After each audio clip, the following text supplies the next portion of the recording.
예, 교구장님께서 아주 너무 열심히 암송을 굉장히 열심히 하신 것 같습니다. 예, 우리 같이 기도하시겠습니다.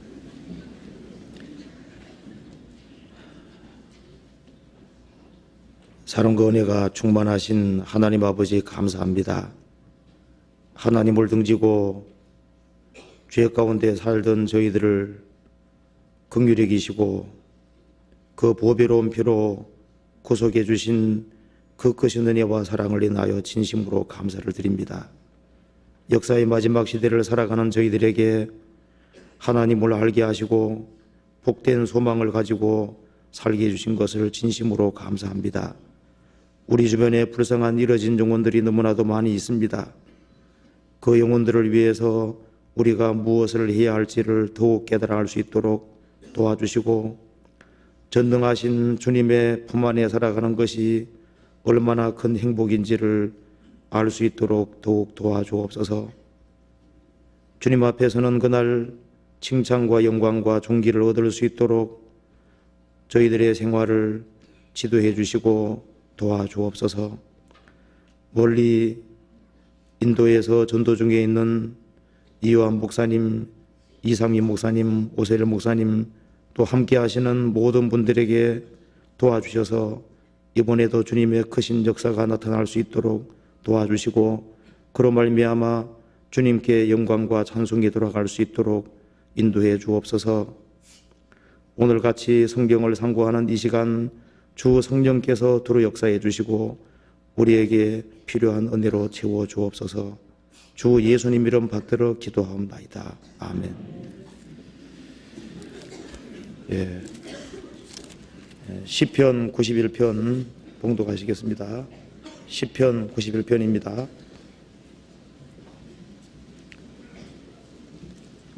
지존자의 은밀한 곳에 거하는 자는 전능하신 자의 그늘 아래에 거하리로다.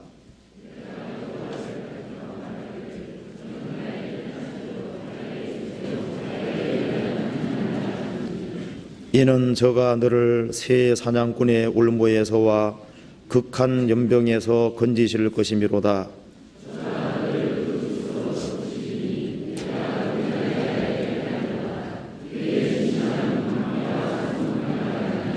너는 밤에 놀램과 낮에 흐르는 살과 흑암 중에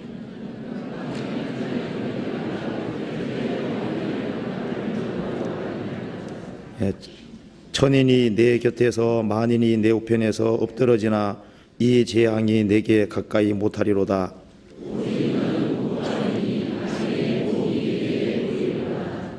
내가 말하기를 여호와는 나의 피난처시라 하고 지존자로 거처를 삼았으므로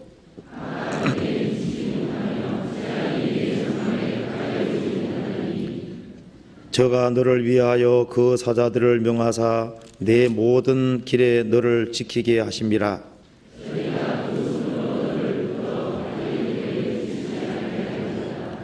내가 사자와 독사를 밟으며 젊은 사자와 뱀을 발로 누르리로다.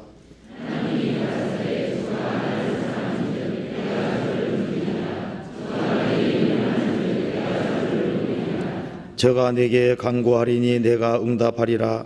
저희 환난 때에 내가 저와 함께하여 저를 건지고 영화롭게 하리로다 하리라.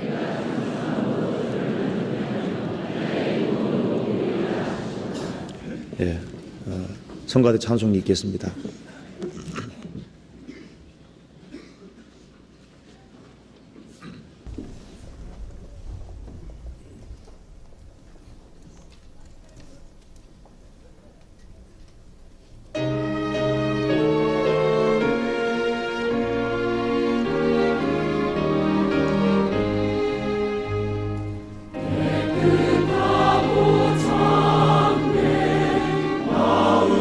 마음으로서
성경 이사야 49장 찾으시겠습니다.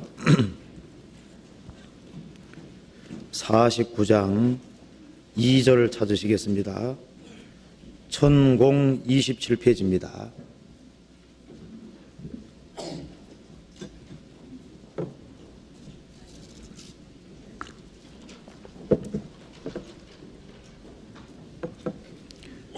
(49장 2절) 내 입을 날카로운 칼같이 만드시고 나를 그 손 그늘에 숨기시며 나로 마광한 살을 만드사 그 전통에 감추시고 내게 이르시되 너는 나의 종이요 내 영광을 나타낼 이스라엘이라 하셨느니라. 51장 16절 찾으시겠습니다.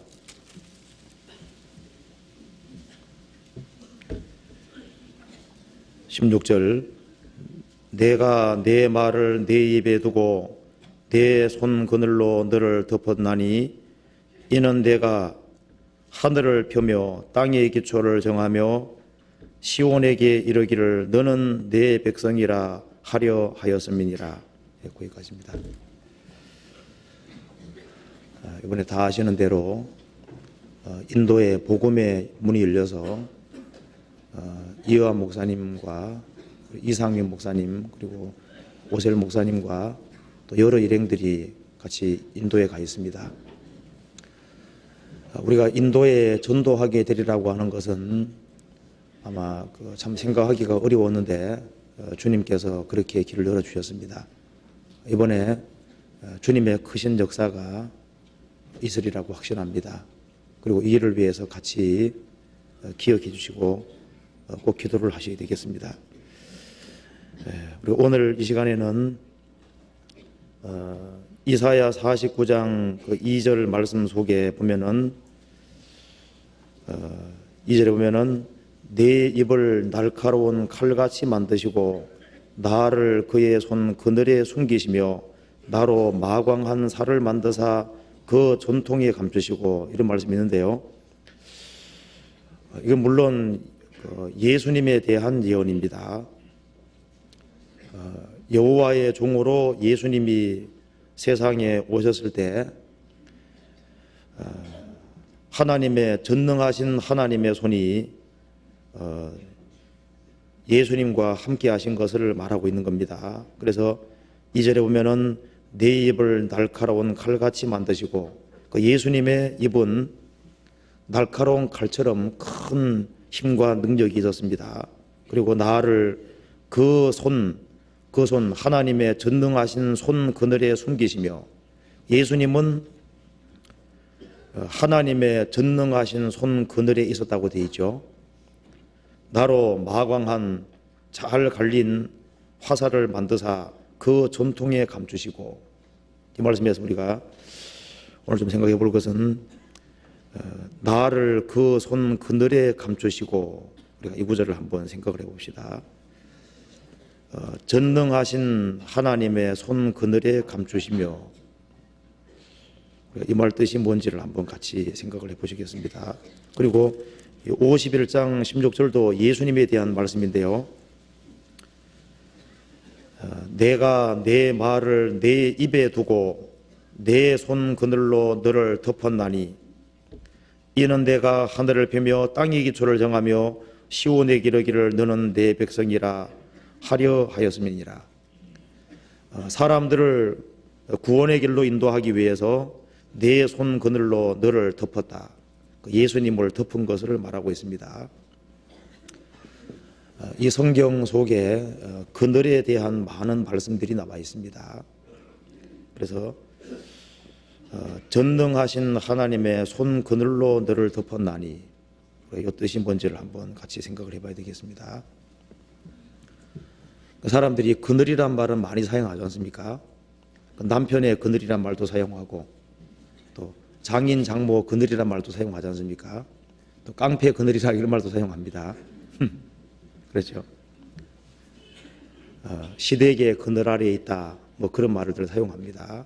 이 성경 속에도 그늘이란 말을 좋은 의미로 사용하는 경우도 있고 안 좋은 의미로 사용하는 경우도 있습니다. 그리고 어떤 그늘 아래 피한다고 하는 것은 어떤 위험이 있을 때 그 위험을 피할 때도 어떤 그늘 아래 피한다 이런 표현을 사용합니다. 그래서 어떤 것에 의지한다고 할 때 그 그늘 밑에 들어간다 그런 말을 사용하는 겁니다. 그런데 전능하신 하나님의 그늘 아래에 사는 것만큼 큰 행복은 없습니다. 성경에서 주 안에 거하라 그런 말을 바꿔 말하면은 전능하신 분의 그늘 아래에 거하라 이렇게 말을 할 수 있습니다. 그런데 이 성경 속에서는 주님의 그늘 아래에 피하는 것이 너무나도 중요한 것이기 때문에 그것을 아주 다양한 표현을 사용해서 말하고 있습니다.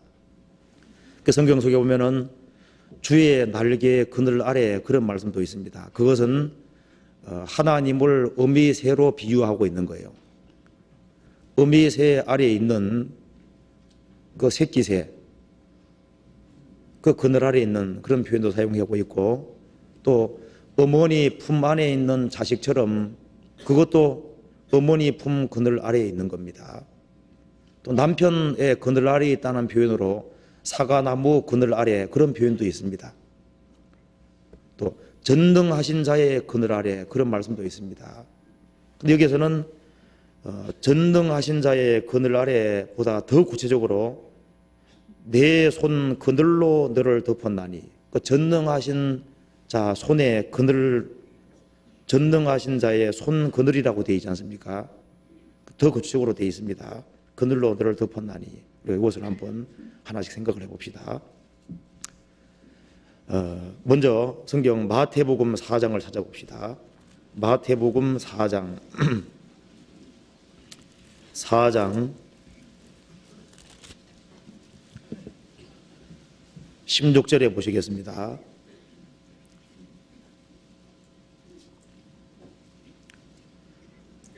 흑암에 앉은 백성이 큰 빛을 보았고 사망의 땅과 그늘에 앉은 자들에게 빛이 비치었도다 하였느니라.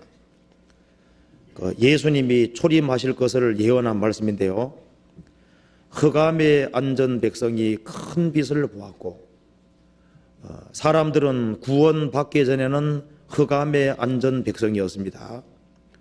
사망의 땅과 그늘에 거하던 그늘에 앉은 자들에게 빛이 비치었도다. 그러니까 구원받기 전에 우리는 사망의 땅에 살고 있었습니다. 그리고 사망과 죽음의 그늘에 앉은 자들에게 빛이 비치었도다. 자, 구원받기 전에 우리는 흑암에 앉은 백성이고 사망의 땅과 그늘에 앉은 자들이었습니다. 죽음의 그늘, 심판의 그늘이 우리를 덮고 있었습니다. 동일한 표현이 누가복음 1장에 나옵니다. 찾아보시겠습니다. 누가복음 1장 78절부터 79절까지 같이 읽어보겠습니다.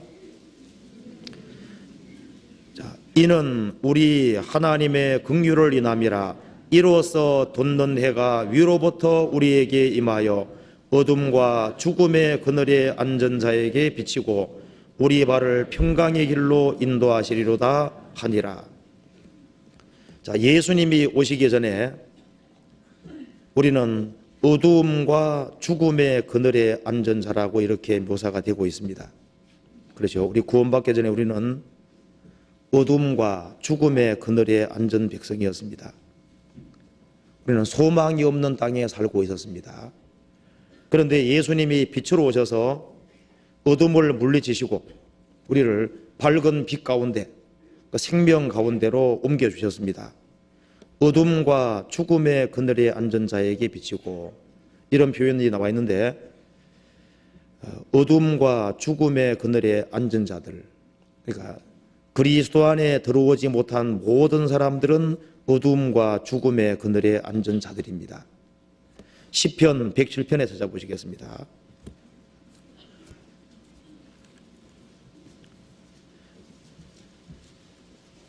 (107편) 10절입니다.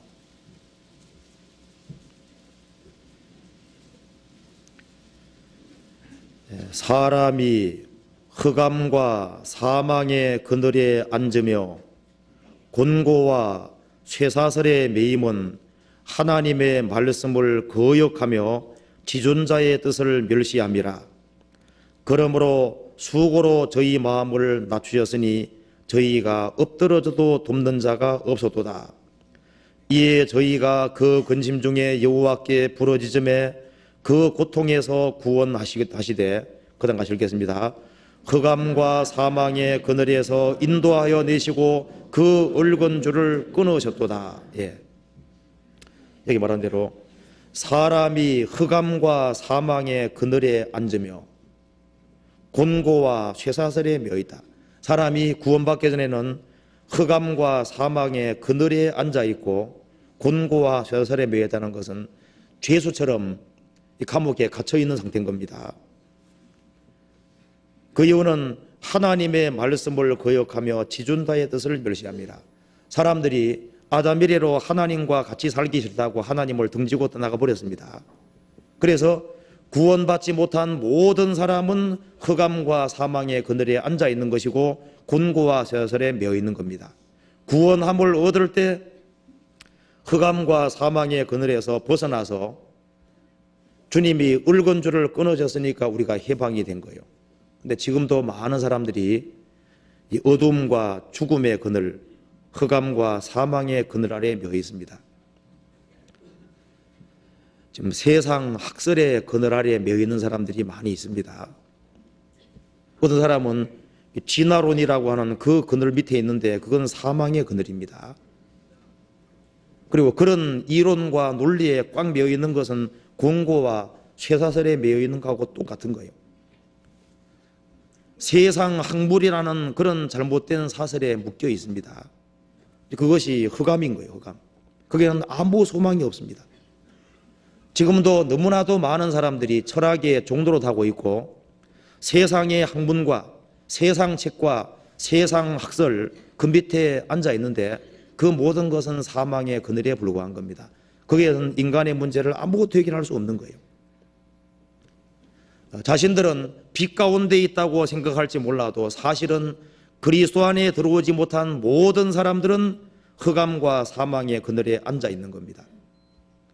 그리고 세상 다양한 종교들의 그늘에 있는 사람들도 그 밑에 있는 사람들도 전부 다 흑암과 사망의 그늘에 앉아 있는 사람이고, 그리고 세상 종교의 굴레에 얽매여 있는 사람은 곤고와 쇠사슬에 매여 있는 사람하고 똑같은 거예요.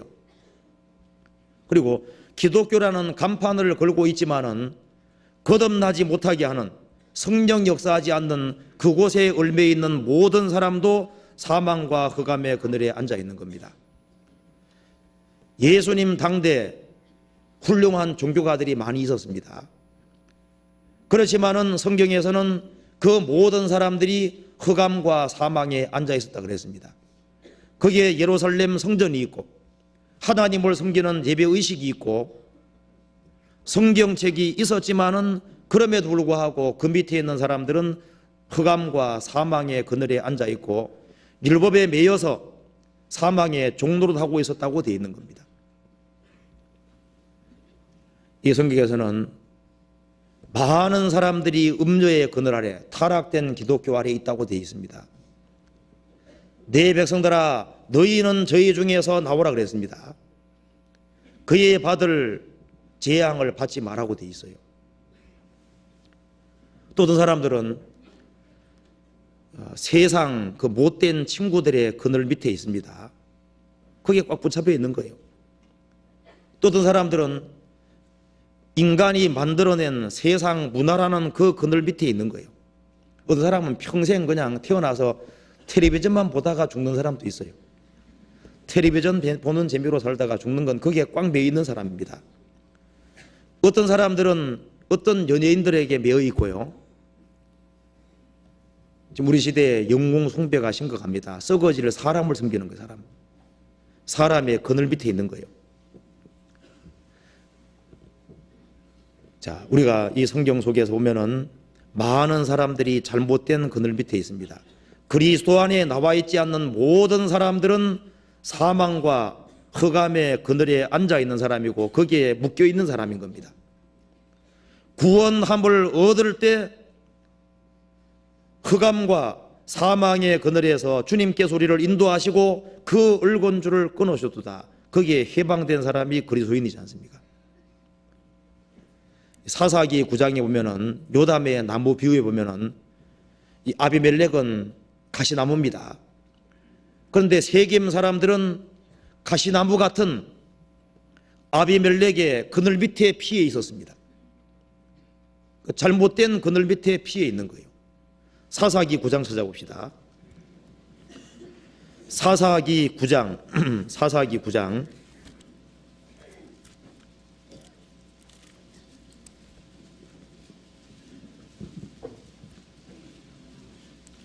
14절.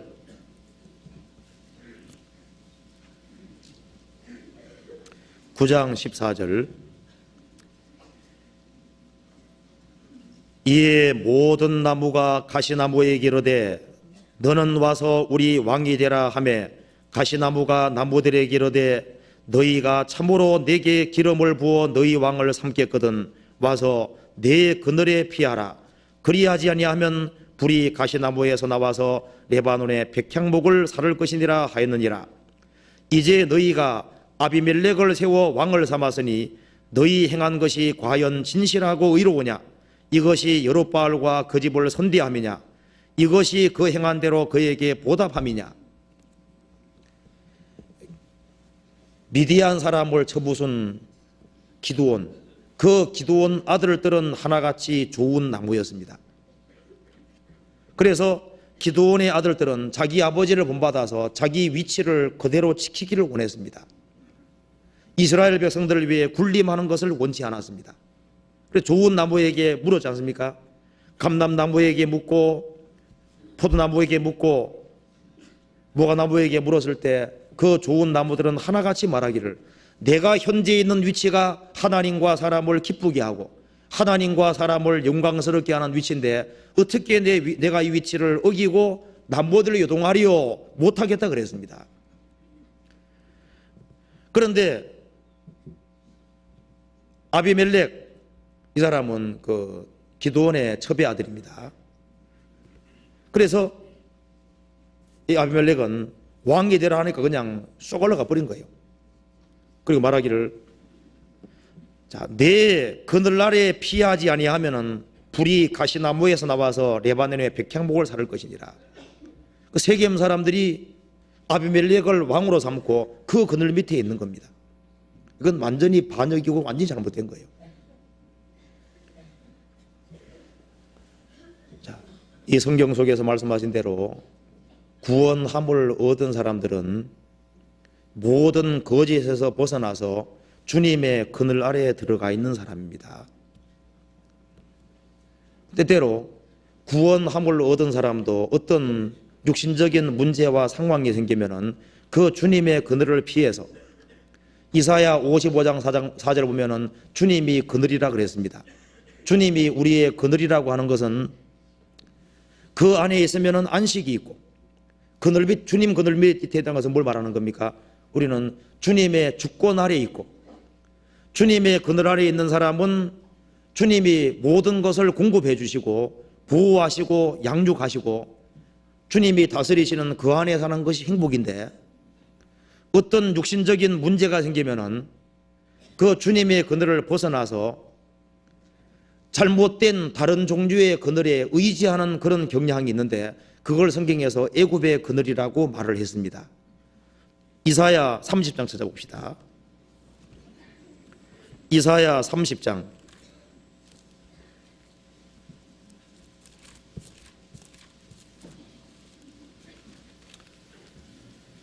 자 1절 2절 같이 읽어보시겠습니다. 여호와께서 가라사대 화 있을진저 패역한 자식들이여 그들이 계교를 베푸나 나로 말미암지 아니하며 맹약을 맺으나 나의 신으로 말미암아 하지 아니하였음이로다. 그들이 바로의 세력 안에서 스스로 강하려 하며 애굽의 그늘에 피하려 하여 애굽으로 내려가서되 나의 입에 묻지 아니하였으니 죄에 죄를 더하도다. 하나님의 백성이라는 유대인이 육신적으로 어려운 문제들이 생기니까 하나님께 도움을 구하지 아니하고 하나님의 그늘 아래 피하지 아니하고 눈에 보이는 세력 밑으로, 그 당시에 이집트가 강했기 때문에 이집트의 도움을 구하러 갔을 때 그걸 가리켜서 애굽의 그늘에 피하려 했다고 성경이 말씀하시면서 그걸 화가 있다고 말씀하신 겁니다. 여호와께서 가라사대 화 있을진저 패역한 자식들이여, 그들이 계교를 베푸나 나로 말미암지 아니하며 주님하고 의논하지 아니하고 자기 고집과 생각 방식대로 하는 겁니다. 맹약을 맺으나 나의 신으로 말미암아 하지 아니하였음이로다. 그들이 바로의 세력 안에서 스스로 강하려 하며 애굽의 그늘에 피하려 하여 애굽으로 내려갔으니, 주님의 그늘 아래 있어야지 그게 진정한 행복인데, 사람들은 주님은 눈에 보이지 아니하니까 눈에 보이는 세력을 자꾸 의지하려고 합니다. 그래서 어떤 사람은 물질의 그늘 밑으로 숨어들려고 하고, 물질이 자기를 행복하게 해주리라고 생각하기 때문에 어떤 사람은 그냥 돈에 파묻혀 죽는 사람도 있습니다. 제가 어떤 글에 보니까요, 어떤 엄청난 그 노랭이 부자가 있었는데, 근데 돈이 들어오면 그 사람은 바깥에 나가는 법이 없습니다. 그런데 지하실 밑에 또 지하실을 만든 거예요. 그 사람은 돈 만지는 재미로 삽니다. 근데 그걸 아내도 몰라요.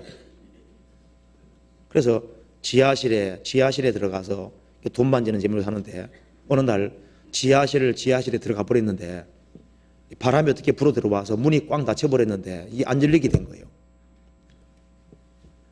아무리 소리 질러도 방음 장치도 얼마나 잘해놨는지 알 수가 없는 거예요. 그래서 아내가 보니까 남편이 없어져 버린 겁니다. 아무리 찾아도 알 수가 없는 거예요. 오랜 세월이 지난 이후에 우연히 그 집을 허는데요, 그 밑에 지하실 밑에 지하실이 또 있는데 엄청나게 많은 재물이 있는데 거기에 뼈만 들어가 있는 겁니다. 그런 사람을 돈통에 빠져 죽었다고 하는 거예요. 그잖아요. 자, 그런 사람만큼 어리석은 사람이 없습니다. 자기 수단과 방법으로 살려고 하는 사람은 애굽의 그늘에 피하는 사람하고 똑같은 거예요. 하나님께서 아브라함에게 가나안 땅에 들어가라고 했습니다. 근데 가나안 땅에 기근이 있을 때 아브라함은 어디로 내려갔습니까? 이집트로 내려가서 화를 당한 겁니다.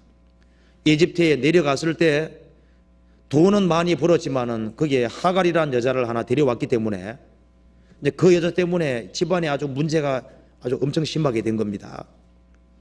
이집트로 잠깐 내려갔다고 왔는데 그것이 화근이 된 거예요. 롯은 아브라함의 가축의 목자와 롯의 가축의 목자 다툼이 있을 때 그때를 이용해서 어디로 내려갔습니까? 소돔 고모라로 내려간 겁니다. 그것이 자기 수단과 방법대로 살기로 작정한 거예요. 그래서 소돔 고모라 불탈 때 아무것도 남은 것이 없었던 겁니다. 옛날에 나오미라는 사람, 그 사람도 베들레헴에 살았는데 이스라엘 땅에 기근이 오니까 기근 피해서 어디로 갔습니까? 재산 가지고 모압으로 갔다가 어떻게 됐습니까? 자기 남편 죽고 자기 자식들 둘이나 다 죽고 빈털털이 돼가지고 나중에 다시 이스라엘 땅으로 왔잖아요. 이집트로 내려가는 사람은 화가 있습니다. 주의 날개의 그늘 아래 주님 안에 거하지 아니하고 주님 바깥으로 나가면은 그건 사망이고, 사망과 죽음의 그늘이 거기 밑에 있고 거기는 아무 도움이 되지 않는 거예요. 그리고 이 성경 속에서는 주님 안에 거하는 것을 주님의 그늘 안에 거한다 이렇게 표현을 했는데, 우리가 이것을 좀 구체적으로 생각해 볼 필요가 있겠습니다. 자, 먼저 이 성경 속에 주의 날개의 그늘 아래라는 말이 나와 있는데 한번 찾아봅시다. 시편 57편 찾아봅시다. 57편 4절에 보시겠습니다.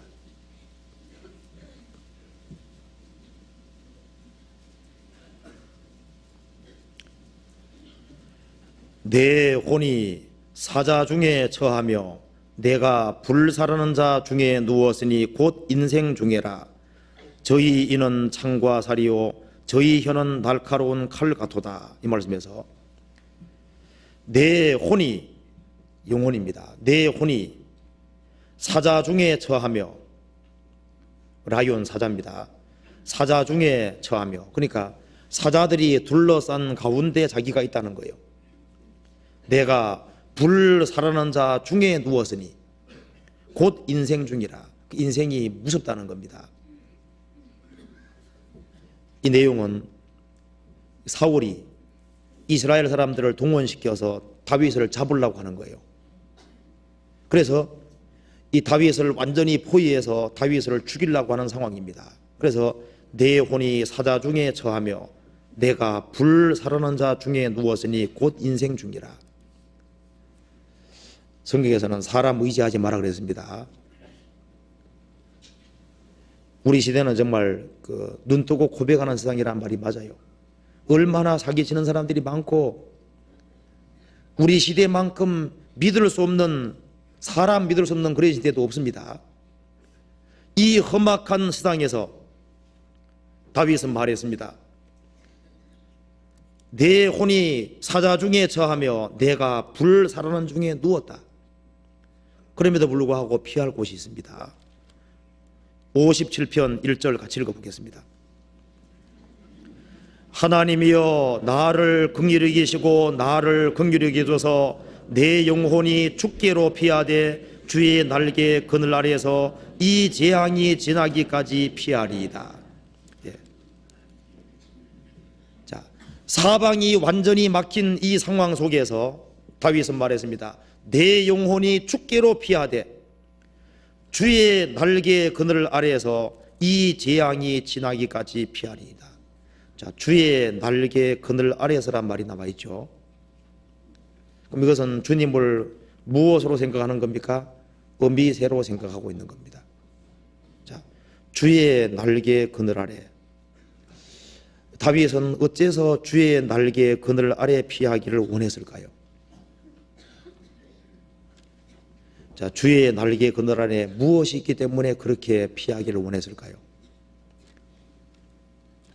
시편 36편에 답이 나와 있죠. 36편 찾아봅시다. 7절.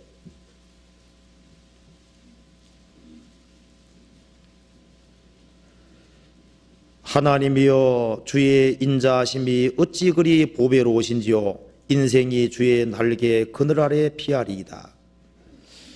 자, 주의 날개 그늘 아래 무엇이 있느냐 하면은 하나님이여 주의 인자하심 주의 사랑이 어찌 그리 보배로우신지요 인생이 주의 날개 그늘 아래 피하리이다. 하나님이 공의만 있고 무시무시한 공의만 있으면은 누가 그 안에 피하려고 하겠습니까? 그 어미새의 날개 밑에는 새끼를 보호하는 뭐가 있습니까? 사랑이라는 것이 있는 거예요. 하나님이여 주의 인자하심 주의 사랑이 어찌 그리 보배로우신지요. 성경의 하나님은 사랑의 하나님입니다. 우리가 죄인 되었을 때에도 우리가 주님께 나아갔을 때 우리를 그대로 받아주셨습니다. 하물며 우리가 하나님의 아들인데 하나님의 아들은 주님의 날개 그늘 안에 더 들어갈 수 있습니다. 죄인이었을 때도 원수이었을 때도 나를 사랑하셨다면 내가 하나님의 아들인데 비록 연약한 것이 있지만 하나님의 아들인데 더 사랑하지 않으시겠습니까? 어떤 부모가 자기 철천지 원수도 사랑한다면 자식은 얼마나 더 사랑하겠습니까? 다윗은 왜 사람들이 주의 날개 그늘 아래 피한다 그랬냐면은 거기에는 사랑이 있기 때문입니다. 인자하시면 사랑을 가리키는 거예요. 주님의 사랑의 넓이와 높이와 길이와 깊이를 우리가 상상할 수가 없습니다. 이 광대한 우주를 무인도로 예를 들면은 이 광대한 우주 속에서 우주를 무인도로 예를 들면은 태양계는 모래알갱이 하나에 해당된다 그러지 않습니까? 그러면 그 태양계 속에 있는 지구는 어떻겠습니까? 지구는 모래알갱이를 자른 하나의 지극히 작은 것에 불과한 거예요. 그리고 한국의 한 모퉁이에 발붙이고 사는 나는 없는 거나 마찬가지입니다. 그런데 그 모든 것을 창조하신 하나님이 육체를 입고 오셔서 나 같은 사람을 대신해서 죽으셨다 그 말입니다. 이 광대한 우주를 창조하신 하나님 앞에서 지극히 작은 내가 7, 80을 살아가면서 죄를 짓는다면 얼마나 많이 짓는 것이겠습니까? 주님의 보배로운 피는 내 죄를 씻고도 남는 거예요. 다윗은 인생이 주의 날개에 거다란에 피하는 걸 봤습니다. 옛날에 아브라함이라는 사람도 주님 날개에 거다란에 피했잖아요. 이삭도 야곱도 자기도 주님의 날개에 거다란에 피하는데 왜? 자신도 죄인이지만은 그 속에는 주님 날개 그늘에는 주의 인자 사랑이라는 것이 있는 겁니다. 성경에 말씀하기를 내 입을 넓게 열라 내가 너를 채우리라 그랬잖아요. 어미새가 새끼에게 모든 것을 다 먹여주는 거예요. 주님의 날개 그늘 아래는 주님의 보호하심이 있는 겁니다. 시편 63편 보시겠습니다.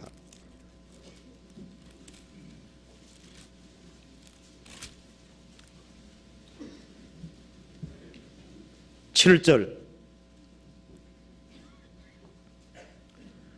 주는 나의 도움이 되셨음이라 내가 주의 날개 그늘에서 즐거이 부르리이다. 어미새 밑에 있는 새끼는 얼마나 그 속에서 즐겁겠습니까? 주는 나의 도움이 되셨습니다. 그래서 주님의 날개 그늘 아래에는 무엇이 있습니까? 거기에는 사랑이 있고 도움이라는 것이 있는 겁니다. 주는 나의 도움이 되셨습니다. 내가 주의 날개 그늘에서 즐거이 부르리이다. 우리는 주님 안에 있을 때 주님의 사랑과 주님의 풍성한 사랑과 주님의 도움을 경험하고 또 주님이 나를 지켜주신다는 것을 경험하는 겁니다. 시편 17편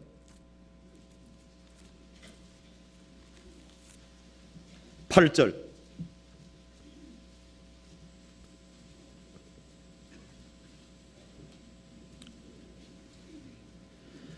나를 눈동자같이 지키시고 주의 날개 그늘 아래 감추사. 이 말씀대로 나를 눈동자같이 지키시고 그러죠. 주님 안에 있는 사람을 주님이 지켜주십니다. 그리고 주의 날개 그늘 아래 감추사. 자, 어미새는 위험 상황이 있으면 새끼를 날개 아래 감춥니다. 그렇잖아요. 그래서 주님의 날개 그늘 아래에 있는 사람은 가치관이 완전히 다른 거예요. 구원받지 아니한 사람과 구원받은 사람의 가치관이 다릅니다. 주님의 사랑을 경험한 사람, 주님의 도우심을 입고 사는 사람, 그리고 주님이 나를 감추시고 나를 지킨다는 그 사실을 깨닫고 아는 사람의 가치관은 세상 사람의 가치관과 다릅니다. 세상 사람은 자기 머리와 자기 힘을 의지해서 살아가는 사람인 거예요. 구원을 받은 사람은 가치관이 다릅니다. 14절 15절을 같이 읽어보겠습니다. 여호와여 금생에서 저희 분깃을 받은 세상 사람에게서 나를 주의 손으로 구하소서. 그는 주의 제물로 배를 채우심을 입고 자녀로 만족하고 그 남은 산업을 그 어린 아이들에게 요전하는 자니이다. 나는 의로운 중에 주의 얼굴을 보리니 깰 때 주의 형상으로 만족하리이다. 주님의 날개 그늘 아래 피하지 아니하고 자기 수단과 방법으로 사는 사람은 금생이 전부라고 생각하는 사람입니다.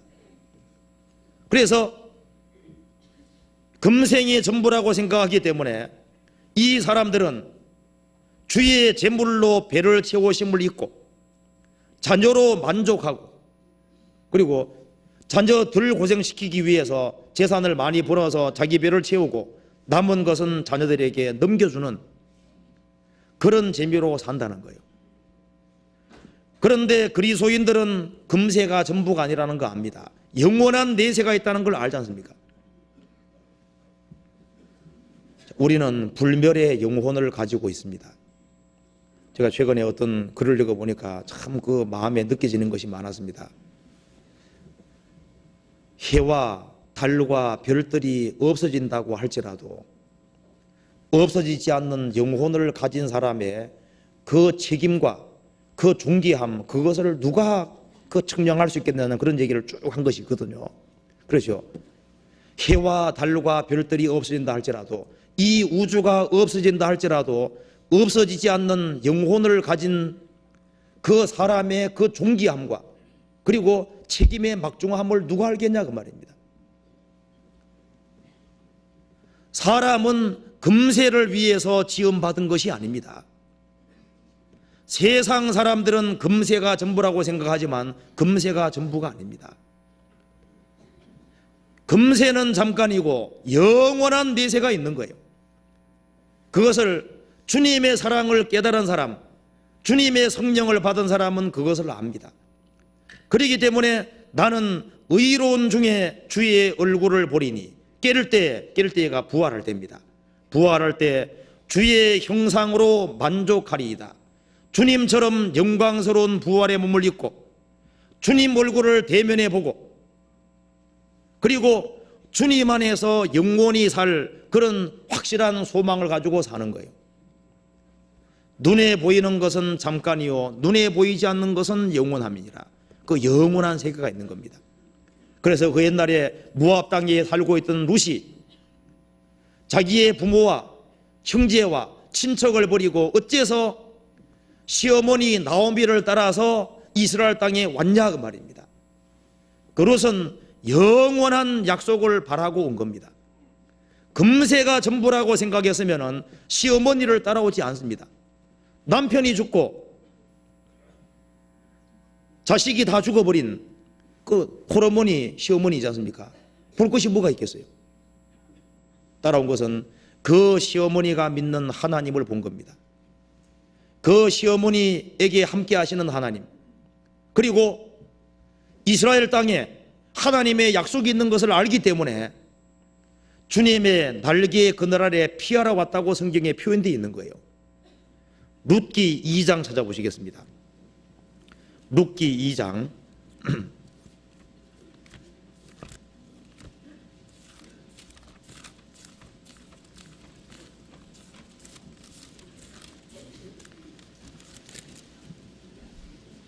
룻기 2장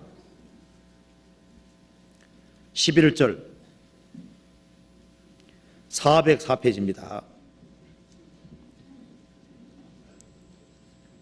2장 11절 404페이지. 보아스가 그에게 대답하여 가로되 내 남편이 죽은 후로 내가 시모에게 행한 모든 것과 내 부모와 고국을 떠나 전에 내가 알지 못하던 백성에게로 온 일이 내게 분명히 들렸느니라. 여호와께서 내 행한 일을 보응하시기를 원하며 이스라엘의 하나님 여호와께서 그 날개 아래 보호를 받으러 온 내게 온전한 상 주시기를 원하노라. 이게 말씀한 대로 부모와 고국을 떠났다 그랬죠. 자기 부모가 있는데 남편도 죽었는데 시어머니 따라서 왜 오겠습니까? 여호와께서 내게 행한 일에 보응하시기를 원하며 이스라엘의 하나님 여호와께서 그 날개 아래 보호를 받으러 온 내게 온전한 상 주시기를 원하노라. 그것은 예수님의 족보석에 들어가 있잖아요. 예, 주의 날개 그늘 아래 들어온 거예요. 그것은 전부 다 영원한 약속을 바라보고 온 겁니다. 우리가 왜 주님에게 나왔냐면 우리도 영원한 것을 바라고 여기 참여한 겁니다. 그렇지 않습니까? 자, 그래서 성경에서는 먼저 주님의 그늘란이 얼마나 중요한지를 알려주기 위해서 제일 먼저 어미새 날개 아래에 있는 그 어미새 그늘 아래에 있는 새하고 연결시켜서 주의 날개 그늘이라 이렇게 표현을 했습니다. 또 다른 표현을 한번 봅시다. 시편 131편에 보시겠습니다.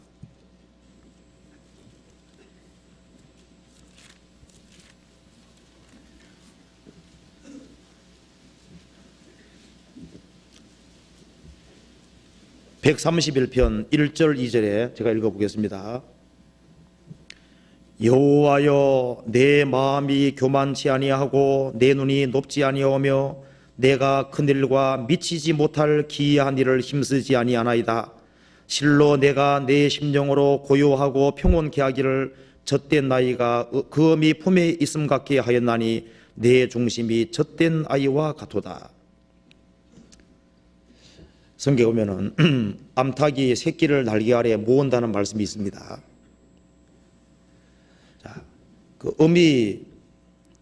어미새 품 안에 있는 새가 얼마나 안전하게 두겠습니까? 근데 여기에서는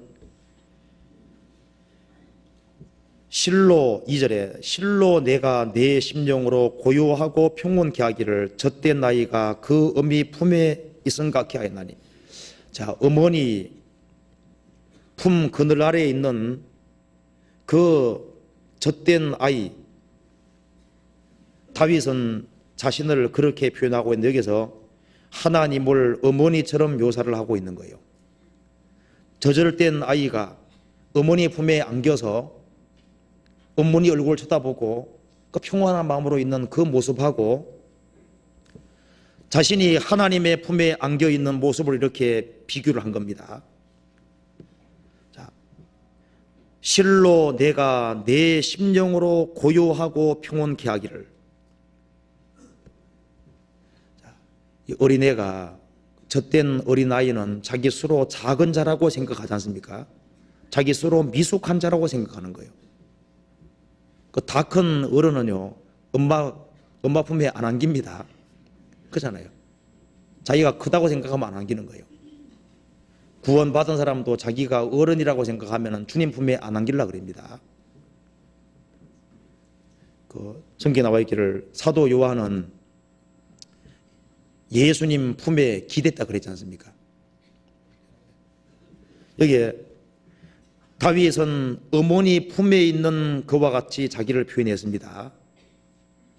이제 그건 뭐냐 하면은 다윗은 자신이 항상 연약하고 부족하고 미숙하다고 생각하고 자기를 하나님 앞에서 작은 자라고 항상 생각했던 겁니다.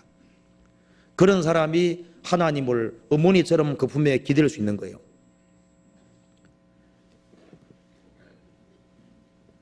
젖된 나이가 그 어미 품에 있음 같게 하였나니. 그리고 어머니 품에 안겨서 어머니 품 그늘이 있는 자녀, 그 사람만큼 행복한 사람은 없을 거예요. 그처럼 주님 품 안에 안겨 있는 사람만큼 행복한 사람은 없습니다. 신명기 1장에도 우리를 안고 간다 그랬거든요. 우리 나중에 저 천국 가보면 주님이 나를 안고 가시다는 걸 알 수 있을 거예요.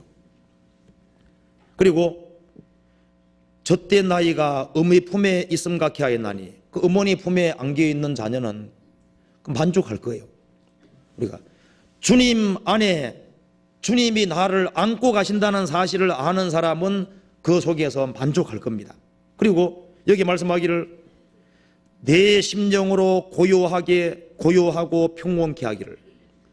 어머니 품에 있는 자녀는 걱정 근심이 있습니까 없습니까? 걱정 근심이 없는 거예요. 내가 주님 품 안에 있다는 사실을 확실하게 알 때, 주님이 나를 안고 간다는 사실을 알 때 그리스도인들은 아무것도 걱정하고 염려할 것이 없는 거예요. 그리고 어머니 품 안에 있는 자녀는 그 속에서 지족하고 만족하는 거예요. 그렇기 때문에 1절에 여호와여, 내 마음이 교만치 아니하고 내 눈이 높지 아니하며 내가 큰 일과 미치지 못한 기이하를 힘쓰지 아니하니이다. 기이한 거, 신비한 거, 요상한 그런 거 필요 없다는 거예요. 주님이 나하고 함께 있으면 되는 거지 않습니까? 자, 이 어미새 그늘 아래에 있는 것도 물론 이런 표현도 좋지만은 어머니 품 그늘에 있는 것은 더 표현이 우리 마음에 더 가까이 와닿는 표현이라고 할 수 있습니다. 또 성경에는 이런 표현도 나와 있습니다. 자, 아가 2장 찾아봅시다. 아가서 2장.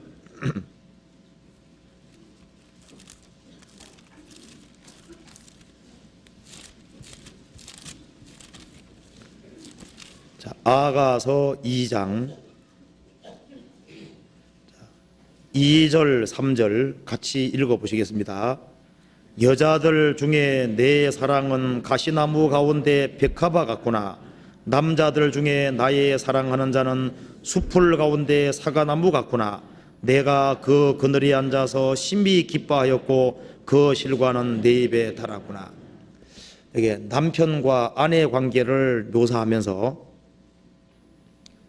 여기는 남편의 그늘을 이렇게 표현하고 있습니다. 그러니까 여기서 술람 여인은 성도의 그림자고 솔로몬은 바로 예수님의 그림자입니다. 그래서 2절에 보면은 여자들 중에 내 사랑은 가시나무 가운데 백합화 같구나. 주님께서 성도들을 보실 때 구원받지 아니한 사람들이 가시나무라면은 구원받은 사람들은 가시나무 가운데 백합화 같이 그렇게 아름답게 보시는 거예요. 주님께서 성도를 얼마나 귀하게 여기는지 모릅니다. 우리가 귀중한 존재가 아니라면 주님께서 피를 흘려 값주고 사지 않았을 거예요. 여자들 중에 내 사랑은 주님께서 구원받은 사람을 내 사랑이라고 얘기를 하시는 겁니다. 그러니까 남편 아내처럼 절대적인 사랑의 대상자로 우리를 지으신 거예요. 여자들 중에 내 사랑은 근데 결혼 아직 못했다고 섭섭할 것도 없습니다. 진짜 신랑이 있지 않습니까? 예. 그렇잖아요. 여자들 중에 내 사랑은 주님이 내 사랑이라고 얘기하지 않습니까? 가시나무 가운데 백합화 같구나. 주님께서 구원받은 사람을 얼마나 귀하게 생각하는지 몰라요. 그리고 3절에 남자들 중에 나의 사랑하는 자는 숲풀 가운데 사과나무 같구나. 내가 그 그늘에 앉아서 심히 기뻐하였고 그 실과는 내 입에 달았구나. 이게 남편을 사과나무라고 이렇게 묘사를 했습니다. 그래서 이 결혼한 사람은 결혼을 잘한 사람 같은 경우는요, 사과나무 밑에 여기에 그늘이 있다 그랬죠. 그리고 실과는 내 입에 달았구나. 이게 두 가지를 얘기했습니다. 그늘이 있으니까 안식과 쉼이 있고, 그러니까 실과가 있으니까 신물 넣고, 그러니까 그늘이 되어주는 남편을 말하는 거지 않습니까? 그늘이 되어주는 남편, 모든 것에 풍성한 남편, 이제 그런 남편을 여기 묘사를 하고 있습니다. 여기 예수님 모습입니다. 남자들 중에 나의 사랑하는 자는 숲풀 가운데 사과나무 같구나. 내가 그 그늘에 앉아서 신비 기뻐하였고 내 실과는 그 실과는 내 입에 달았구나. 그렇죠. 그리스도 예수는 우리 남편입니다. 우리 영혼의 남편이지 않습니까? 그 예수님 안에는 뭐가 있습니까? 내가 그 그늘에 앉아서 신비 기뻐했다. 그렇죠. 그 밑에는 그늘이 안식입니다. 예수님 말씀하시기를 수고하고 무거운 짐진 자들아 다 내게로 오라. 내가 너희를 쉬게 하리라. 그래서 우리가 주님 안에 들어갈 때 우리 영혼이 쉬는 거예요. 천국에 들어가면 영원히 안식합니다. 천국은 영원히 쉬는 곳이잖아요. 그리고 그 실과는 내 입에서 달았구나. 그걸 뭐라고 하냐면 주님이 얼마나 풍성한지를 말해주고 있는 겁니다. 그늘 밑에서는 쉼이 있고 그 실과는 내 입에 달았구나. 자, 주님은 풍성하신 분입니다. 그 실과는 내 입에 달았구나. 그런데 구원받은 사람이 주님 안에 있으면서도 굶는 사람이 있습니다. 안 먹는 거예요. 근데 이 술람비 여자는 얼마나 많이 먹었냐 하면은 코에 냄새가 나도록 먹었거든요. 그 7장 봐봐요. 7장 8절에 봅시다. 내가 말하기를 종려나무에 올라가서 그 가지를 잡으리라 하였나니 내 유방은 포도송이 같고 내 콧김은 사과 냄새 같고. 콧김이 어떻다 그랬습니까? 사과 냄새. 메추라기를 한 달 동안 먹으니까 코에 냄새 났다 그러지 않습니까? 사과를 많이 먹으면 코에 사과 냄새 날 거예요. 그러니까 성경 속에서는 말씀하기를, 구원받은 사람에게 말씀하기를, 의에 줄이고 목마른 자는 복이 있나니 저희가 배부름을 얻을 것이며 내 잔이 넘치나이다, 이런 표현이 나오잖아요. 구원을 받은 하나님의 백성이 영적으로 굶는다면 그것은 잘못된 걸 겁니다. 사람이 떡으로만 살 것이 아니요 하나님의 입으로 나오는 모든 말씀으로 살 것이니라. 아니, 남편이 훌륭한데 그 남편같이 사는 그 아내가요 항상 비실비실하고 병들어 있고, 물론 세상에 그럴 수 있지만 영적으로는 그래서 그래 되면 안 됩니다. 주님이 주시는 풍족한 것을 누리고 살 수 있도록 주님께서 만들어 두신 거예요. 그러니까 성경에서는 어미의 새의 그늘 아래도 성경에 표현해놨고, 어머니 품 안에도 표현해놨고, 여기에 남편 그늘을 미치라고 또 표현해 놓은 겁니다. 이런 표현은 주님 안에서 떠나지 말으라고 얘기하는 거예요. 그래서 룻하고 보아스가 결혼하는 이것이요, 룻은 성도의 그림자지 않습니까? 보아스는 예수님 그림자입니다. 보아스는 유력자거든요. 그리고 술람비 여자는 시골 촌여자입니다. 근데 솔로몬은 왕이지 않습니까? 그래서 지금으로 말하면은 저 총구석에 있는 사람하고 대통령 아들하고 결혼하는 식으로, 구원받은 사람은 이 죄인인데 그 죄인인 사람을 구원해서 주님과 같이 영원히 사는 이런 걸 연결시켜 놓은 겁니다. 표현해 놓은 거예요. 그래서 여기에 남자들 중에 나의 사랑하는 자는 수풀 가운데 사과나무 같구나. 내가 그 그늘에 앉아서 신비 기뻐하였고 그 실과는 내 입에 달았구나. 이 말대로 주님의 그늘 아래에 있는 사람, 그 사람은 쉴 수 있을 것이고, 그리고 그 실과는 내 입에 달았다는 말씀은 주님이 내게 실제적으로 도움을 준다는 것을 말하고 있습니다. 자, 더 구체적인 표현 봅시다. 이사야 32장 봅시다. 이사야 32장에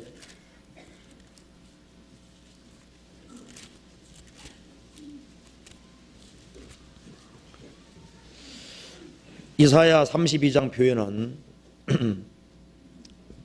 일종의 이 험악한 광야를 지나가는 나그네가 시냇가에 물가에 큰 바위에 기대고 쉬는, 그렇게 표현을 해놨습니다. 32장 1절에 보시겠습니다. 보라, 장차 한 왕이 의로 통치할 것이요 방백들이 공평으로 정사할 것이며 또 그 사람은 광풍을 피하는 곳, 폭우를 가리우는 곳 같을 것이며 마른 땅에 냇물 같을 것이며 곤비한 땅에 큰 바위 그늘 같으리니. 여기서요, 예수님을 가리켜서 그 사람 예수님은 광풍을 피하는 곳, 폭우를 가리우는 곳 같을 것이며 마른 땅에 냇물 같을 것이며 곤비한 땅에 큰 바위 그늘 같으리니.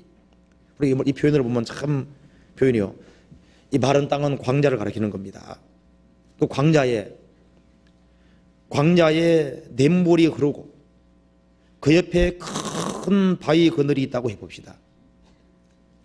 그러면은 그 목마른 나그네가, 이 험악한 인생길을 걸어가는 나그네가 마른 땅에 냇물이 있으면은 그 냇물을 먹음으로써 갈증을 해소하고, 그리고 곤비한 땅에, 그 피곤한 땅에, 우리는 지금 피곤한 땅에 살고 있는 거예요. 피곤한 땅에 큰 바위 그늘 같으리니. 보통 바위가 아닙니다. 큰 바위 그늘이라 그랬지 않습니까? 이 세상은 마른 땅입니다. 메마른 땅인 거예요. 이 메마른 땅에는 영혼을 만족시켜 줄 것이 전혀 없습니다. 세상의 물은 먹어도 훨씬 더 목마른 거예요. 예수님 말씀하시기를 이 물을 먹는 자마다 다시 목마르느니와 내가 주는 물을 먹는 자는 속에서 영생하도록 솟아나는 샘물이 되리라. 그러니까 주님이 주시는 물이 따로 있습니다. 이 세상은 마른 땅이고 이 세상에서는 영혼을 해갈시켜주는 것이 전혀 없습니다. 그런데 이 험악한 이 마른 땅에 예수님은 냇물 같을 것이며 피곤한 땅에, 우리는 지금 피곤한 땅에 살고 있는 거예요. 현대인이 살아가는데 얼마나 피곤합니까? 피곤한 땅에 큰 바위 그늘 같으리니 우리가 주님 안에서 쉴 수가 있는 거예요. 그래서 주님을 떠나서 주님을 멀리 해보시면요, 그게 세상 것을 추구하지만 거기에는 만족이 없을 겁니다. 여기 냇물이라는 게 만족시키는 거거든요. 영혼의 만족이 없을 거예요. 그리고 주님을 떠나서는 피곤한 땅에 헤매고 그리 되는 거예요. 그런데 주님이 주시는 물을 먹는 사람, 큰 바위 그늘 같은 주님 밑에 있는 사람, 그 사람은 세상 사람들과 다르게 살아갈 것을 말하고 있습니다.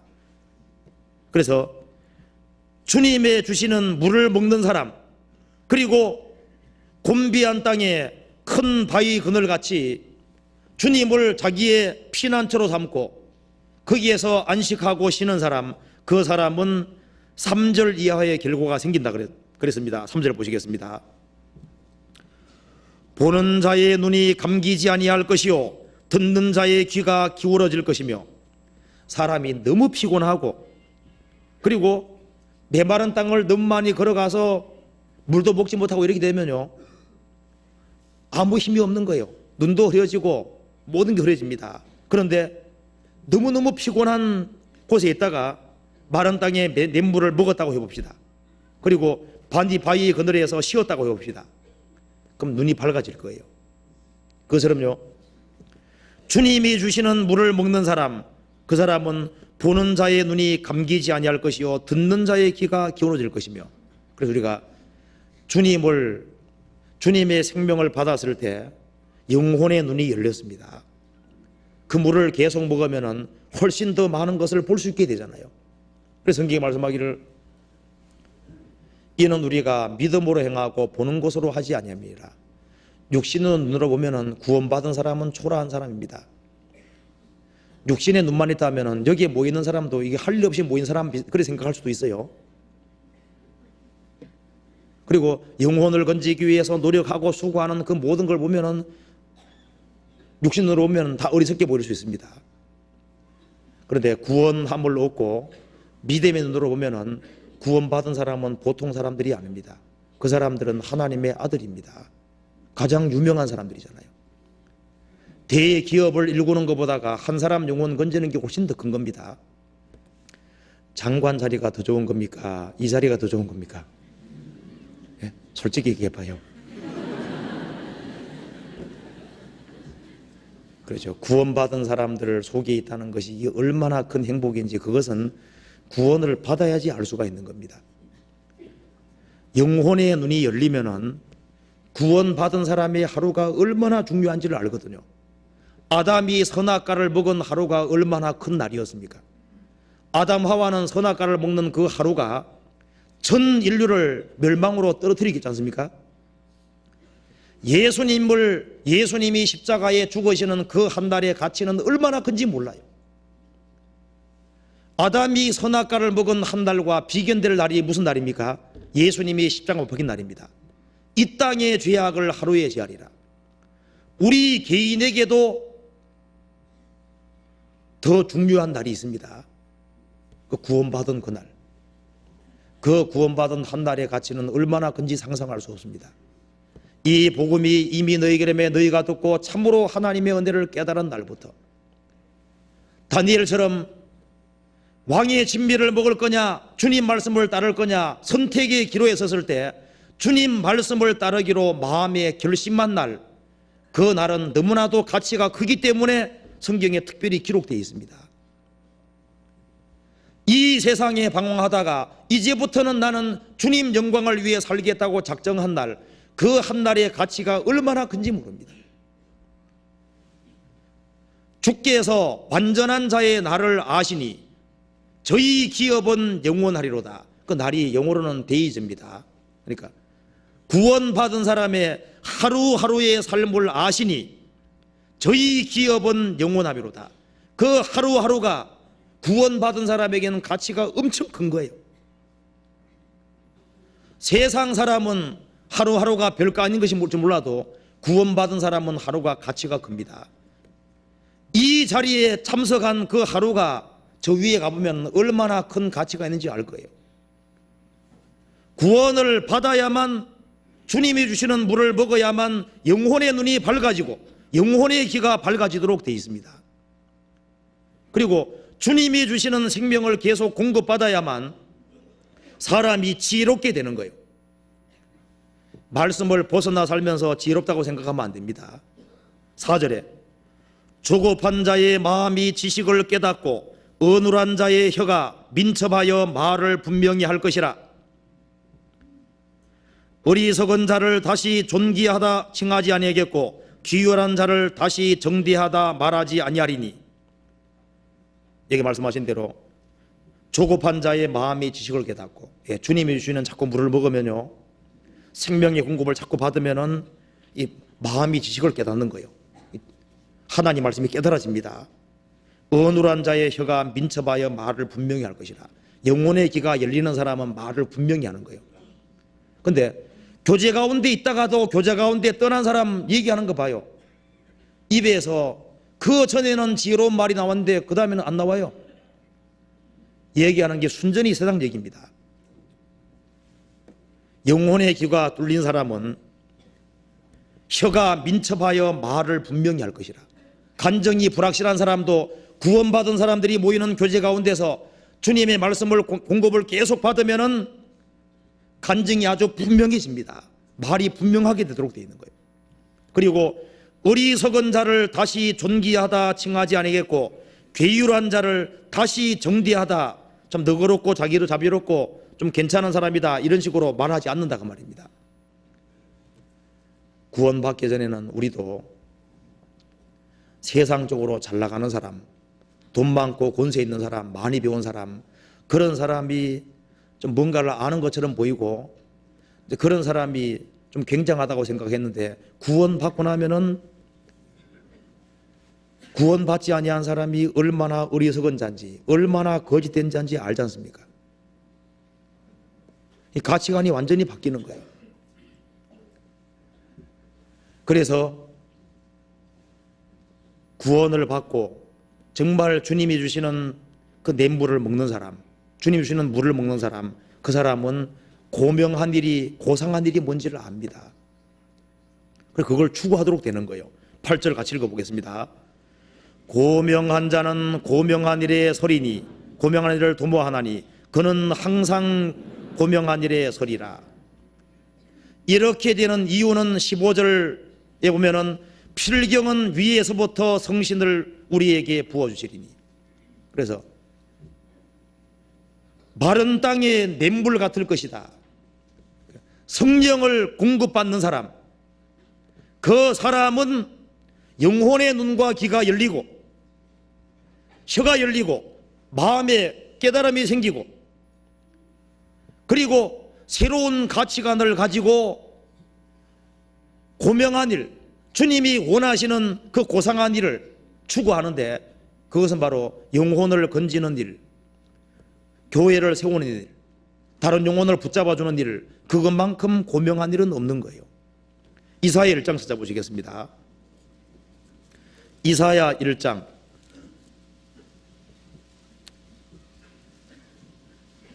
5절에서부터 6절까지 같이 읽어보겠습니다. 너희가 어찌하여 매를 더 맞으려고 더욱더욱 패여가느냐. 온 머리는 병들었고 온 마음은 피곤하였으며 발바닥에서 머리까지 성한 곳이 없이 상한 것과 터진 것과 새로 맞은 흔적뿐이오늘 그것을 짜며 싸매며 기름으로 유하게 함을 받지 못하였도다. 이스라엘 민족이 타락할 때는 매를 너무 맞아서 머리는 병들었고 온 마음은 피곤하고 발바닥에서 머리까지 터진 것뿐이다. 그런데 이제 주님이 회복시키면 반대가 됩니다. 이제 주님 안에 들어와서 주님의 큰 바위 그늘에 쉬고, 그리고 주님의 생명을 계속 공급받는 사람은 병든 머리가 회복이 되는 거예요. 그래서 구원받고 나면 머리가 어떻게 되는 겁니까? 정상적으로 바뀝니다. 왜곡된 머리도 이제 구원받으면은 생각이 자꾸 성경과 맞아 들어가게 되는 거예요. 병든 머리가 회복이 되는 겁니다. 온 마음은 피곤했는데 이제 구원받고 나면은 마음에 안식이 생기지 않습니까? 마음에 평화가 오는 거예요. 그리고 발바닥에서부터 머리까지 이제 몸이 회복이 돼 가는 겁니다. 그래서 이 죄 짓던 손과 발이 어떻게 되는 겁니까? 주님의 영광을 위해 사는 손과 발이 되고 주님께 봉사하는 손과 발이 되는 거예요. 자, 그런데 이 성경 속에서 이제 좀 더 크게 말하고 있습니다. 시편 91편 봅시다. 여기서는 이제 비유를 사용하지 않고 이제 직접적으로 말하고 있습니다. 91편 1절입니다.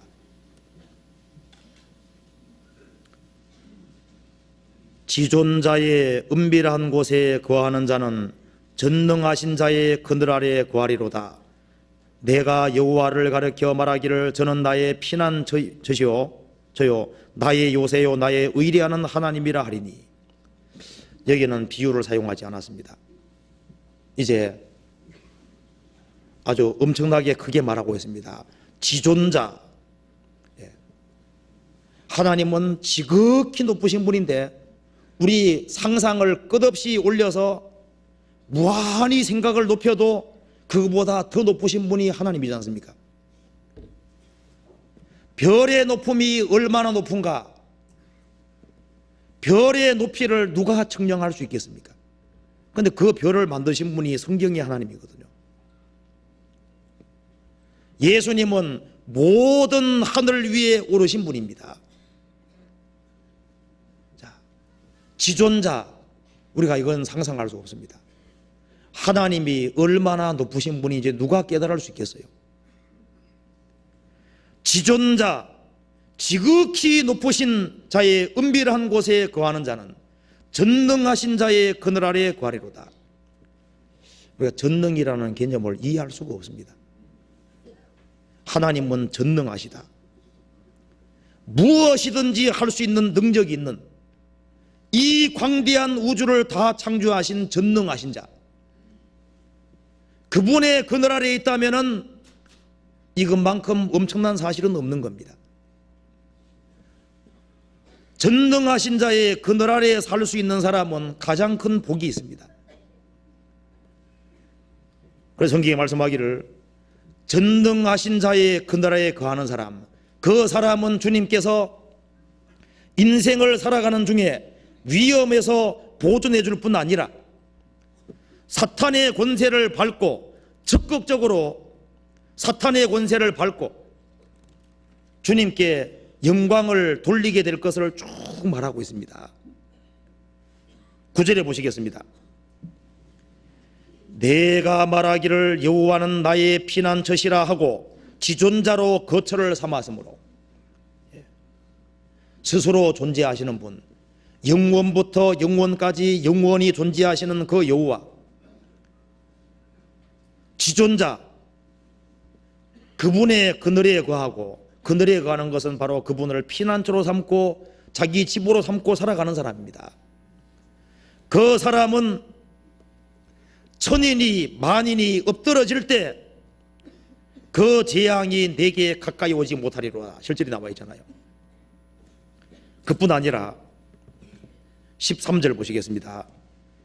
내가 사자와 독사를 밟으며 젊은 사자와 뱀을 발로 누르리로다. 여기에 사자와 독사, 젊은 사자와 뱀, 여기에 사탄 가리키는 겁니다.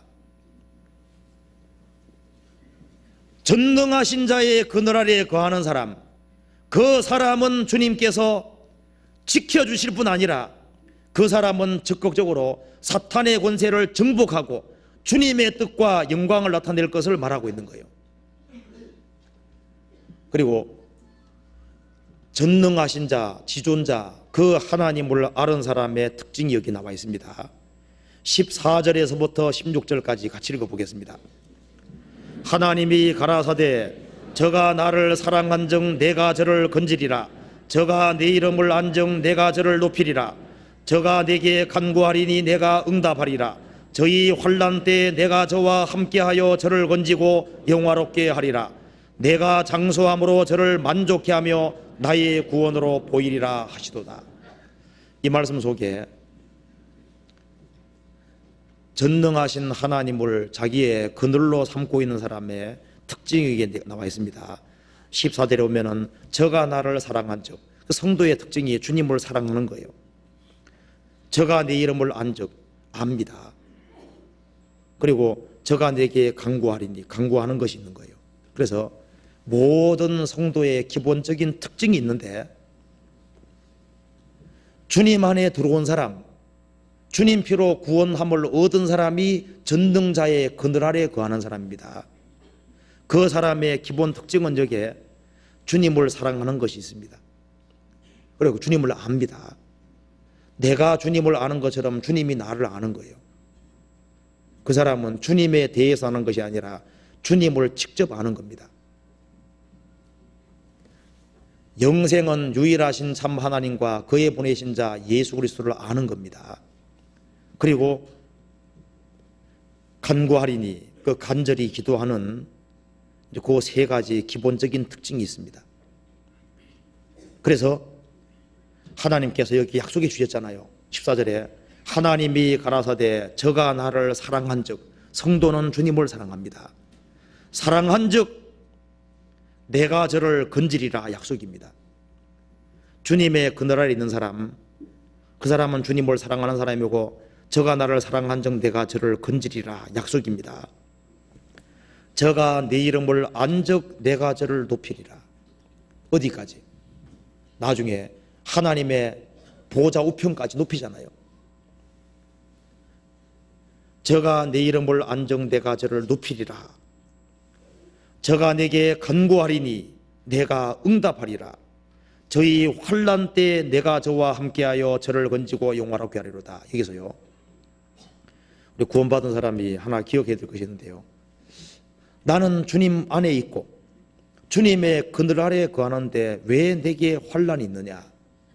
이게 환난이 있다 그랬습니다. 주님의 그늘 아래에 있다고 해서 환난이 없는 것이 아니에요. 저희 환난 때에 내가 저와 함께하여 저를 건지고 영화롭게 하리로다.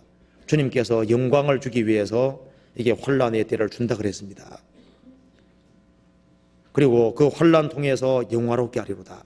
내가 장수함으로 저를 만족케 하며, 우리가 몇 살 살아야지 만족할까요? 1000살?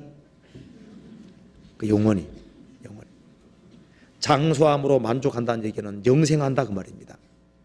10절에 보면 영영한 장수라고 되어 있습니다. 나의 구원으로 보이리라 하시도다.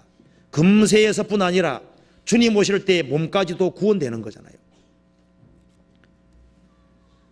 여기에 전능자의 그늘이라고 표현했습니다.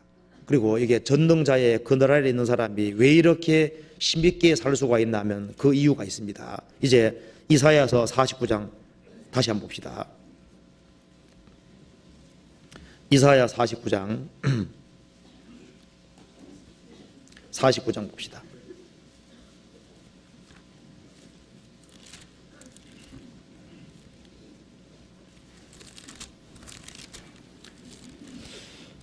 (49장) 2절에 보면은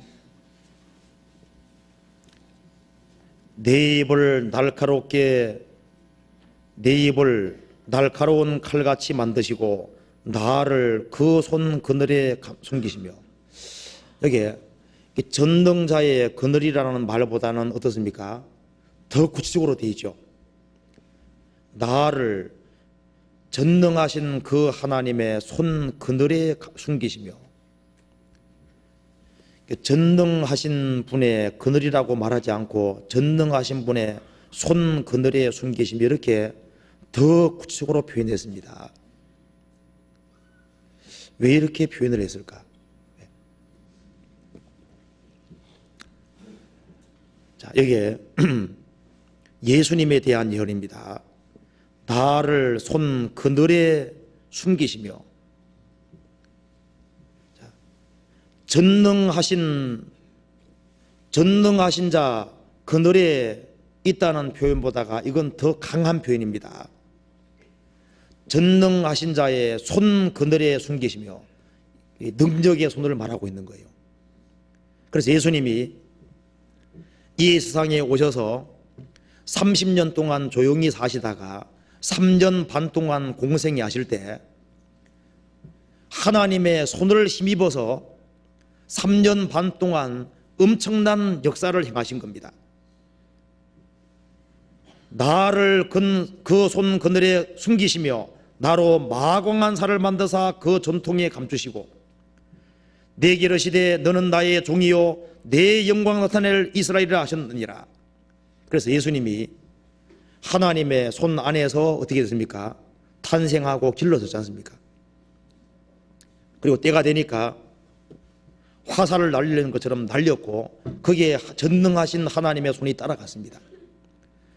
그래서 예수님이 죽은 자를 살리고 문둥이를 깨끗하게 하고 엄청난 역사와 능력을 행하셨습니다. 그것처럼 이 전능하신 하나님의 손, 전능하신 하나님의 그늘 속에 전능하신 자의 손이 따로 있는 겁니다. 그래서 주님께서 귀신을 쫓아내실 때 하나님의 손이 함께 하셨다고 되어 있습니다. 누가복음 11장에 나와 있지 않습니까? 여기에 특별히 손이라고 하는 것은 이게 주님이 특별하게 능력을 나타내시는 것을 말하는 겁니다. 그래서 주님의 손 그늘에 숨기시며, 그래서 주님의 몸된 교회는 주님의 그늘 아래에 있으면서 특별히 어디 있습니까? 주님의 손 그늘 아래에 있는 겁니다. 손 그늘이라는 성경에 특별한 표현이 있습니다. 스가랴 13장 찾아봅시다. 스가랴 13장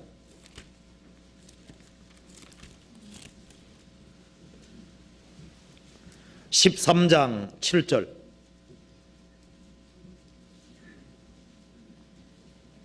1324페이지입니다.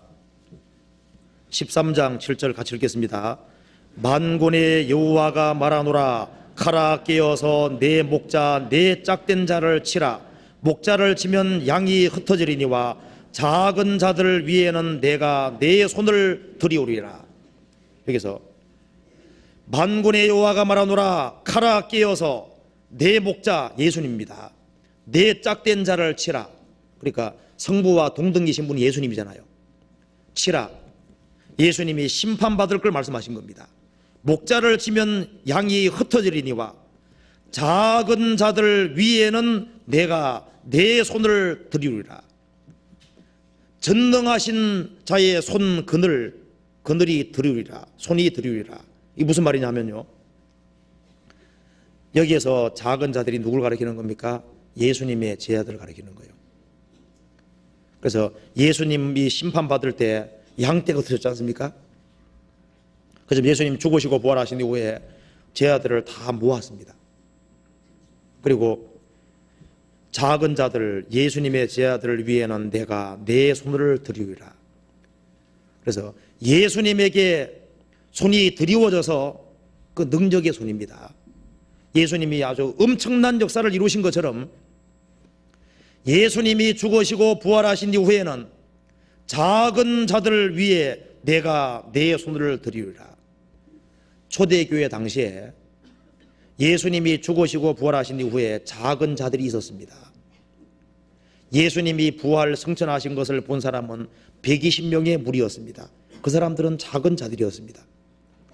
그런데 그 사람들 위에는 주의 손이 들이우리라. 그래서 이 마태복음 12장에 보면은 내가 하나님의 성령 힘입어 쫓아내는 것이 이렇게 되어 있고, 누가복음 11장에는 주의 손을 힘입어 이렇게 되어 있습니다. 그래서 주의 손이 들이운다는 말씀은 성령이 함께 하시고 역사하실 것을 말하는 거예요. 예수님이 죽으시고 부활하신 이후에 작은 자들을 위해 주님의 손이 드리워질 때 짧은 시간 내에 로마가 복음화가 되었습니다. 오직 성령이 너희에게 마시면 너희가 권능을 받고 예루살렘과 온 유대와 사마리아와 땅끝까지 이르러 내 증인이 되리라 그러잖아요. 작은 자들을 위해도 주님의 손이 들이오면 큰 일을 할 수 있습니다. 작은 자들입니다. 작은 자들을 위해 주님의 손이 들이온다 그랬죠. 세례 요한에게 주님의 손이 함께 하셨다, 주의 손이 함께 했다고 누가복음 1장에 나와 있어요. 그러니까 주의 손이 함께 하니까 세례 요한이 사람들의 마음을 사로잡아서 예수님께로 인도했잖아요. 그 주님의 손이 주님 몸된 교회 안에도 역사하고 있습니다. 우리는 지금 주의 손 그늘 아래 있다는 걸 알아야 됩니다. 그리고 어느 지역교회가 생기든 간에 그 지역교회가 생길 때 그 속에 그 작은 자들이지만 그 위에 나의 손을 들이우리라. 주님의 손이 드리워지는 곳이 있을 때는 거기는 항상 역사라는 것이 있도록 되어 있습니다. 주의 능하신 손 아래 겸손하라. 때가 이르면 너희를 높이시리라. 주의 능하신 손이라 그러지 않습니까? 작은 자들 위에는 나의 손을 들이우리라. 제가 성지순례 갔을 때요, 이제 가시나무 뜰기 있다 그래서 보러 가자 해서 시내산 올라갔다가 내려와서 얼른 봤습니다. 보니까요, 그만 가시나무 뜰기 보고 얼마나 실망이 되든지, 얼마나 초라한지 몰라요. 개나리 같이 생겨가지고 아주 볼품없더라고요. 그래서 주님께서 가시나무 뜰기 불꽃과 나타나셨구나. 가시나무 뜰기 가운데. 근데 그 시내산 올라갔다가 내려오다 보니까 그게 보이더라니까요. 백향목이 보이는데 얼마나 멋있는지 몰라요. 똑바른 것이. 사람이 나타난다면은 모색이 나타날 때 어떻게 나타나겠습니까? 백향목 가운데 막 불이 확 붙어가지고 멋있는 듯 나타날 거 아니에요. 주님은 초라한 가시나무 뜰기가 나타나셨습니다. 그것이, 그 가시나무 뜰기가 그 당시에 이스라엘 백성들의 모습입니다. 하나님 백성이라는 사람들이 노예잖아요. 그런데 그 고통받는 이스라엘 백성들에게 주님이 함께 하실 것을 보여주신 거잖아요. 예수님은 초라한 모습으로 오셨습니다. 그런데 예수님에게는 거룩한 불꽃이 함께 하셨지 않습니까? 교회는 세상이 봤을 때는 초라할 수 있습니다. 우리가 구역 모임도 너무 초라할 수도 있어요. 조모임이 초라할 수도 있죠. 가시나무 뜰기 같지만은 거기에는 불꽃이 있습니다. 주의 성령이 함께 하시고 주의 손이 드리워져 있는 거예요. 그러니까 구원받은 사람들 같이 사귀고 모이고 하면 자꾸 바뀌지 않습니까? 개인 모임을 아무리 해봐야 바뀌는가? 안 바뀝니다.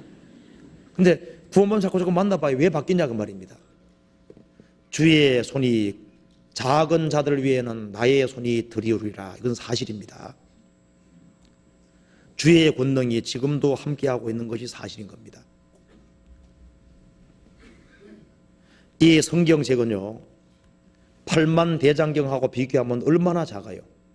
참 초라하잖아요. 브리테니카 백과사전이 막 이래 큽니다. 그것에 비교하면 얼마나 작아요. 이 가시나무 뜰기처럼 너무나 작습니다. 너무 볼품 없습니다. 이 속에 이 말씀이 곧 하나님이라 그러지 않습니까?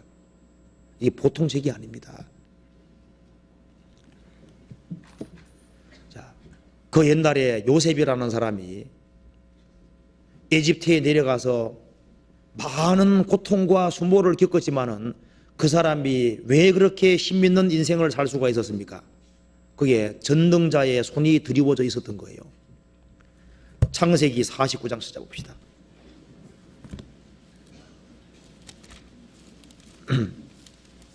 창세기 49장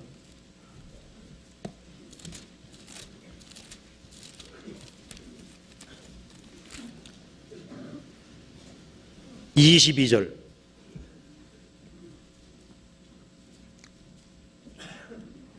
요셉은 무성한 가지 곧 샘 곁에 무성한 가지라. 그 가지가 담을 넘어도다. 활 쏘는 자가 그를 학대하며 그를 쏘며 그를 군박하였으나 요셉의 활이 도리어 경강하며 그의 팔이 힘이 있으니 야곱의 전능자의 손을 힘입음이라. 그로부터 이스라엘의 반석인 목자가 나도다. 자, 요셉의 형제들이 요셉을 죽이려고 했잖아요.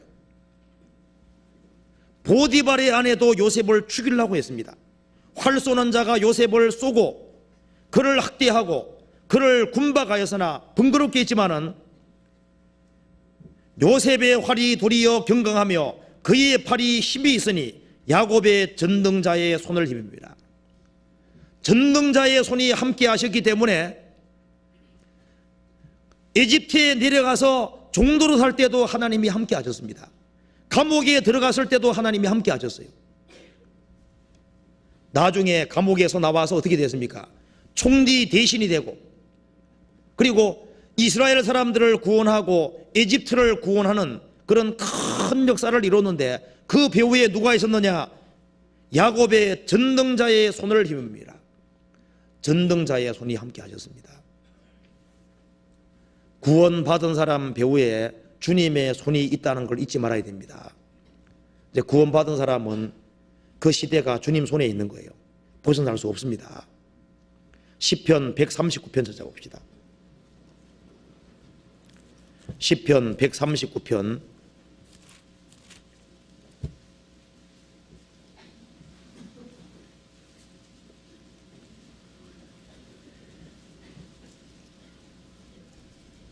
7절. 내가 주의 신을 떠나 어디로 가며 주의 앞에서 어디로 피하리이까? 10절 같이 읽겠습니다. 곧 거기에서도 주의 손이 나를 인도하시며 주의 오른손이 나를 붙드시리이다. 여기서요, 다윗은 알았습니다.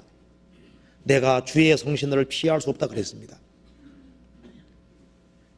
내가 새벽 날개를 치고 바다 끝에 가서 거할지라도 거기서도 주의 손이 나를 인도하시고 주의 오른손이 나를 붙드시리이다. 구원받은 사람은 주의 손길을 벗어날 수가 없습니다.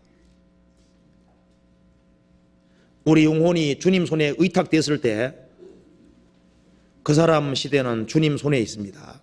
그걸 벗어날 수 없어요. 시편 31편 봅시다. 31편 5절.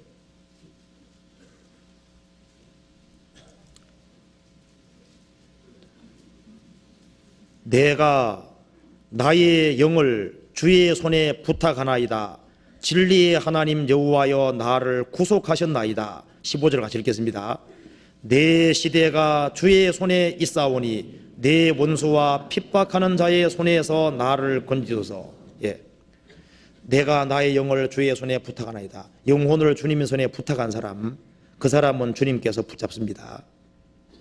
그래서 영혼을 주님 손에 부탁한 사람은 내 시대가 주의 손에 있사오니, 자, 구원받은 사람은 주님 손 안에 있는 거예요.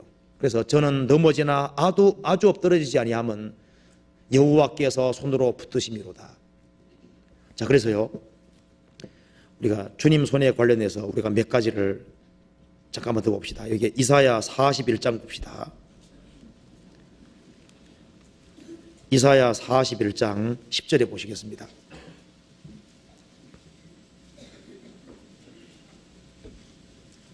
(10절에) 두려워 말라 내가 너와 함께 함이니라. 놀라지 말라 나는 내 하나님이 됨이니라.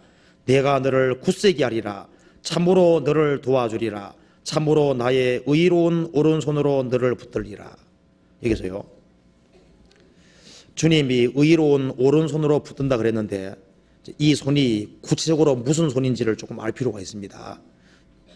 여기에 주님이 오른손으로 붙잡는다 했을 때, 그리고 손이 들이운다고 했을 때 이 손이 무슨 손인지를 생각해 봐야 됩니다. 이거 잠깐 접어두시고 이사야 48장 봅시다.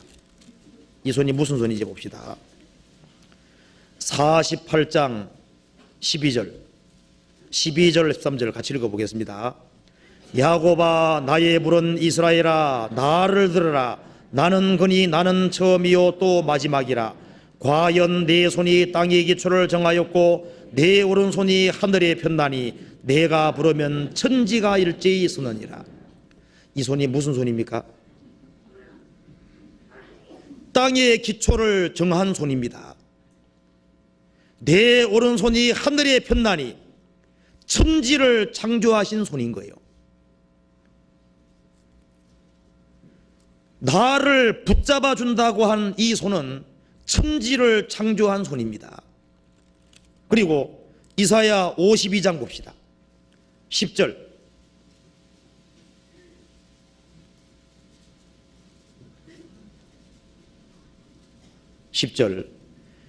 여호와께서 열방의 목전에서 그 거룩한 팔을 나타내셨으므로 모든 땅의 끝까지도 우리 하나님의 구원을 보아도다. 무슨 손입니까? 구원을 완성하시는 손이거든요. 예수님은 바로 여호와의 손인 겁니다. 이 손은 이사야 26장 또 한번 봅시다. 26장 11절.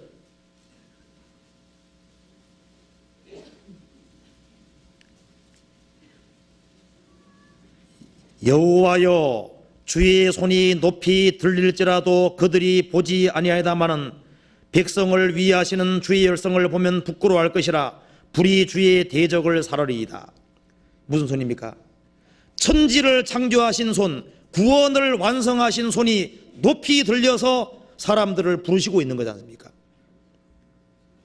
주님께서 손을 벌리고 종일 내 백성을 불렀다 그랬습니다. 그런데 주님 품에 돌아오면은 주님이 그 사람을 손으로 붙잡습니다. 그리고 주님이 한번 붙잡으면 놓는 법이 없어요. 나의 의로운 오른손으로 붙들리라. 이사야 41장 봅시다. 그래서요 41장 10절에 두려워 말라 내가 너와 함께함이니라.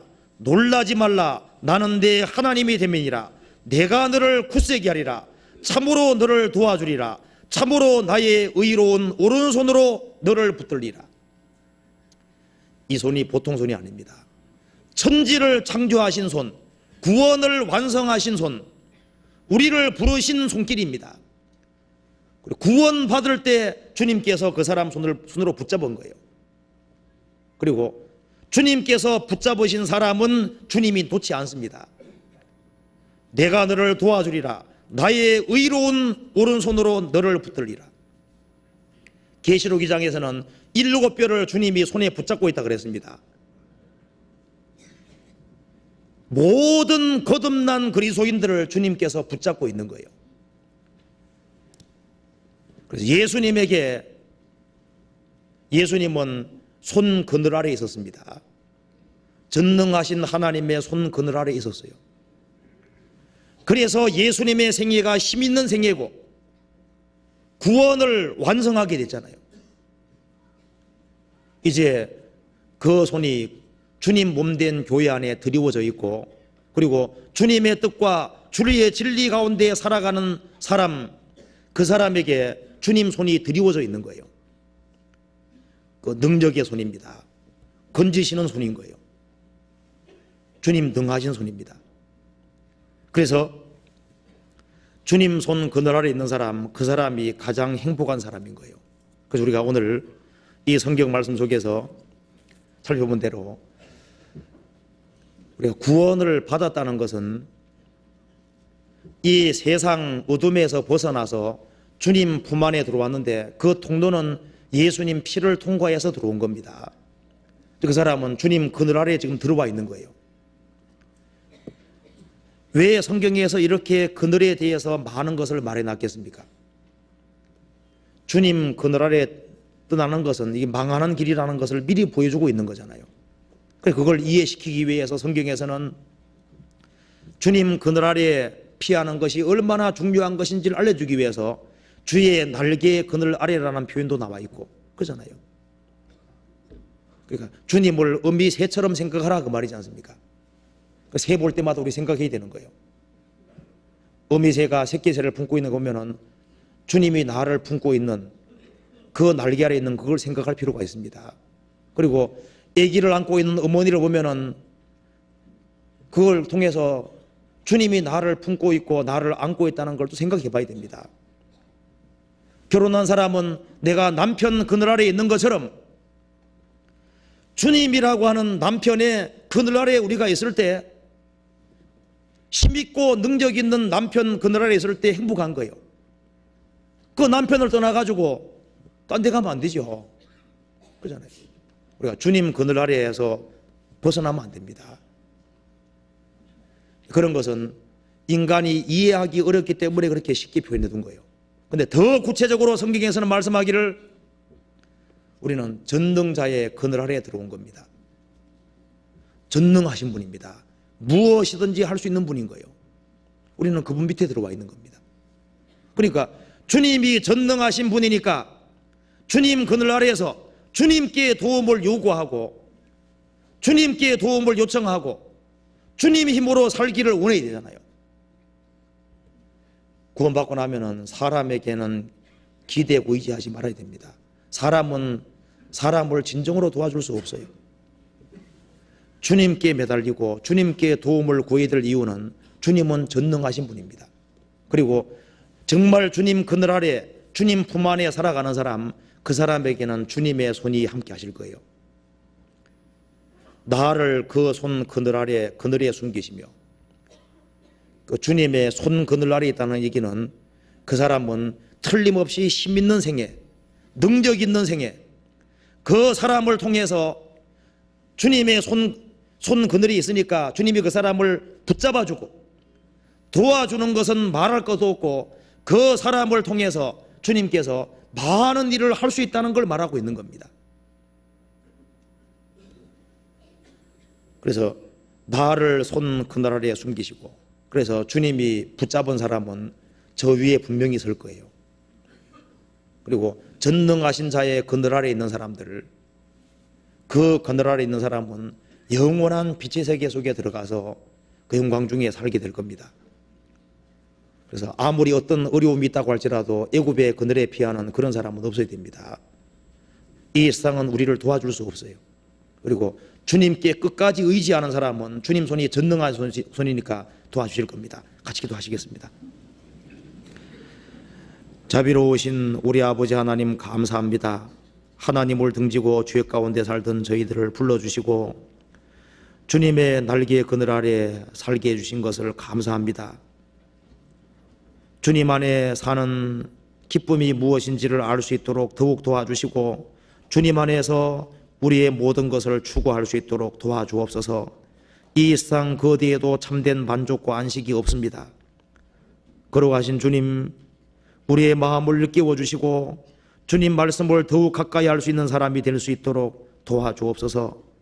그리고 멀리 인도에서 전도 중에 있는 이유한 목사님과 그 함께하는 모든 일행들에게 주님께서 함께해 주시고 건강을 지켜주셔서 이번에도 힘있게 주님 복음이 증거될 수 있도록 도와주옵소서. 멀리 해외에서 사역하는 분들을 주님께서 일일이 기억해 주시고 용기를 주시고 힘을 주시고 우리 가운데 병약한 사람들, 병중에 있는 사람들 주님께서 도와주시고 상심한 사람 마음 붙잡아 주시고 주님을 더욱 의지하고 주님 그늘 아래 살 수 있도록 도와주옵소서. 우리 나머지 생에 도와주시기를 간절히 의지하며 주 예수님 이름 받들어 기도하옵나이다. 아멘. 찬송 같이 부르시겠습니다.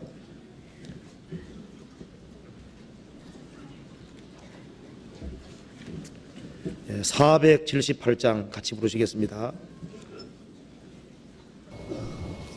478장.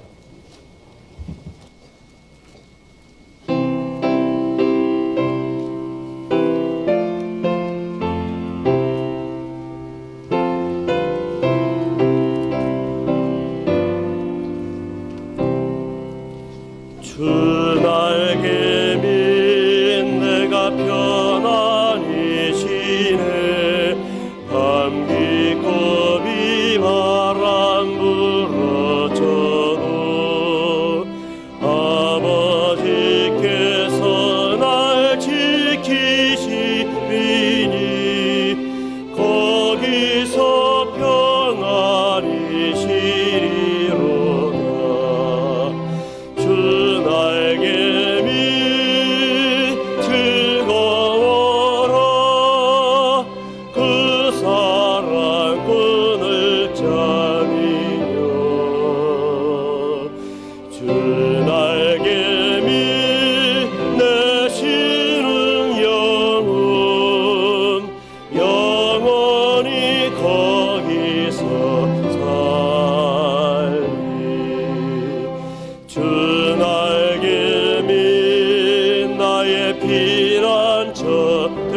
사랑이 거기서 시기를 원하노라.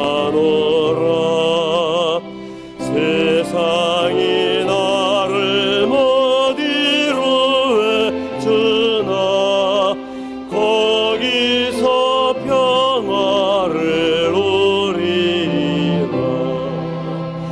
주 날개미 즐거워라.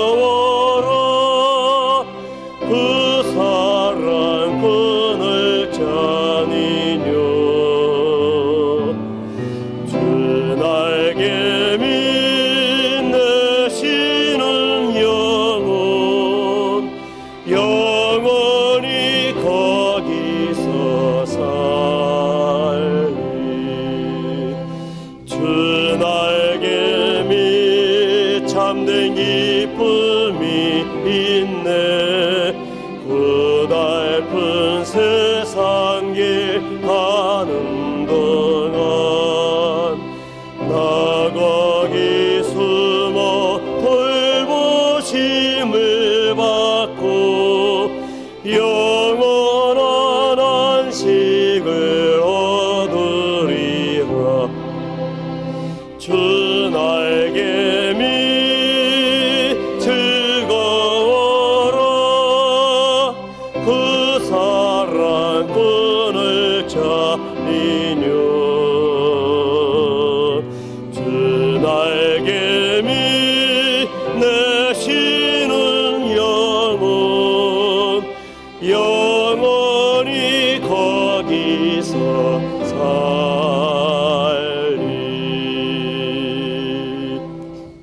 광고해 주시겠습니다.